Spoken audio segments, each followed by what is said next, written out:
Welcome to Friends. I'm Charlie Cruz. Today we're getting into Looksmaxxing, the appearance obsession trend that just blew up into the mainstream, carried by a 20-year-old streamer with a hammer and a Fox News segment. There's a version of this that's just washing your face and going to bed on time. And there's a version that ends with you in an emergency room, and they're being pitched to you as the same thing. Let's actually check that. There's a 20-year-old streamer who goes by Clavicular hitting your feed right now, hammer in one hand, camera in the other, telling you that your face is a math problem. His real name is Braden Peters. He's been on Fox News. He live streams himself walking up to women in nightlife, promoting steroid use and something called bone smashing. And he's the loudest face of a thing called Looksmaxxing that just jumped from a fringe forum into everybody's mouth. And the pitch is bold. Looksmaxxing, they say, is the most well-rounded form of self-improvement there is. Fix your face. Fix your life. Career, status, romance, destiny, all of it solvable. So let's actually check that, because there's a version of this that's just skincare and sleep, and there's a version that ends with you in an emergency room, and they're being sold to you as the same thing. Here's how the sale works. The community calls the goal ascension. Change your face, change your future, and they sell it on a spectrum, which is the clever part. At the soft end, you've got softmaxing, skincare, fitness, grooming, sleep, posture, nutrition, totally normal stuff. Then you slide up to hardmaxing, and now we're talking jaw implants, leg lengthening surgery, steroids, black market hormones, and bone smashing, which is literally striking your own facial bones with a hammer to supposedly stimulate growth. The whole worldview is that attractiveness is an equation. Millimeters, symmetry, canthal tilt, clavicle width. Give it enough effort and money and you climb the ranking. Who's pushing it? And what do they get? Guys like Clavicular, monetized through attention, brand deals, media hits. A creator named Kareem Shami, who goes by Syrian Psycho, calls himself the godfather of Looksmaxxing and claims the process transforms lives. Under them sit the forums, Looksmax, org, Reddit, Discord, where you get the ideology and, crucially, the peer grading. Other people rate your face.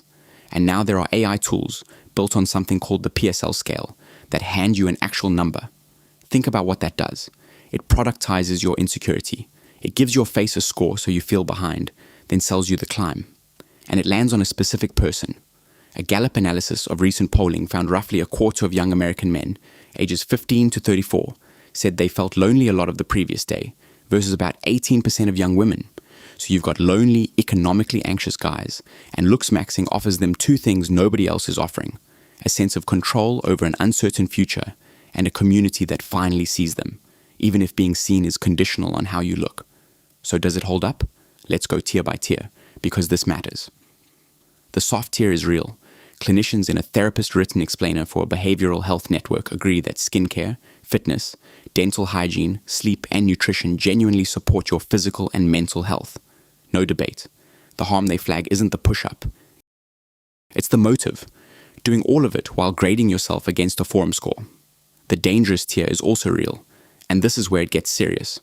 A peer-reviewed qualitative study last year in Sociology of Health and Illness analyzed more than 8,000 comments from a major Looksmaxxing forum and documented users openly discussing leg-lengthening surgery, buying hormones on the black market, and bone smashing. That's the strongest independent evidence that the extreme end isn't just viral theater for the camera. It's a live conversation happening in these communities. Now, the honest caveat. That study describes discussion, not injury rates. It shows people talk about this stuff. It does not tell you how many actually go under the saw or end up hurt. And bone smashing specifically. There is no scientific basis for it. None. Hitting your face with a hammer does not reliably grow you a chiseled jaw. What it realistically does is fracture bone, damage nerves, cause infection, and disfigure you. No credible medical literature backs it as a cosmetic technique. And Clavicular describes doing it on Fox News. It's being promoted as discipline. Then there's the psychological side. A narrative review last year in the Lancet Child and Adolescent Health flagged adolescent boys and young men as developmentally vulnerable to muscle dysmorphia and body image disorders as this appearance-obsessed content floods their feeds. Two body dysmorphia specialists, Dr. Tony Picus and Dr. Vishnu Nathan, report young patients showing up with forum-driven surgical requests, jaw reconstruction, eye reshaping. Nathan's line is blunt. These standards are, quote, not functional, not associated with health benefits, biologically unattainable for most and psychologically damaging to pursue. That's expert testimony through reporting, not a controlled trial, but it's coming from the people actually seeing the patients.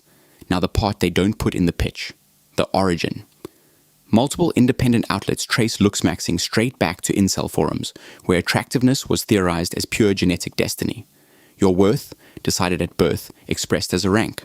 That lineage is well corroborated, and it matters, because the shiny self-improvement language is sitting directly on top of a worldview that treats a human being as a score. Here's the twist the community itself gives away. The whole thing is supposedly about improving your romantic life. But reporting notes a lot of Looksmaxxers aren't even chasing dating. They're chasing status over other men. There's a term, mogging, outlooking other guys. Self-glorification is the whole point. And there's no study anywhere showing this regimen measurably improves your dating outcomes. Clavicular has claimed something like a 2% success rate approaching women at night. That's a self-reported, unverified number from a guy selling the lifestyle. Meanwhile, his own trip to Paris was documented as a string of public rejections. One thing I won't hand you as fact. There's a viral Cybertruck livestream tied to Clavicular involving an alleged stalker. The reporting itself says few details have been reliably confirmed. Some viewers thought it was staged. So I'm not adjudicating the man. I'm telling you what's true about the claim. And some commentators tie all this to a broader political moment. But even that piece admits the movement defies neat classification and is honestly too nihilistic to pin down. So treat the political read as one interpretation, not a finding. Strip the vocabulary, and Looksmaxxing is two things stacked on each other. The bottom layer, sleep and grooming and lifting, is just self-care. And it's fine. Go do it. The top layer is repackaged incel ideology that turns your face into a rank number, sells hammering your own bones as discipline, and by the community's own behavior, is often about beating other men, not meeting anyone. There's no evidence it improves your love life. There is evidence the extreme end injures people and feeds body dysmorphia. And it's built on a belief that your value is genetic and countable. The move that should actually stick with you is the business model. It finds lonely, anxious guys, offers them belonging, then charges admission in permanent inadequacy because the algorithm always moves the goalpost. You hit the number, there's a new number. The self-improvement that actually helps is the boring kind, the kind that doesn't need a forum full of strangers to grade your face before it counts. Thanks for riding with me on this one. If you found it useful, share it with someone who needs the real breakdown, not the form version. I'm Charlie Cruz. This is Fringe. Stay plugged in. Grab news. Thomas.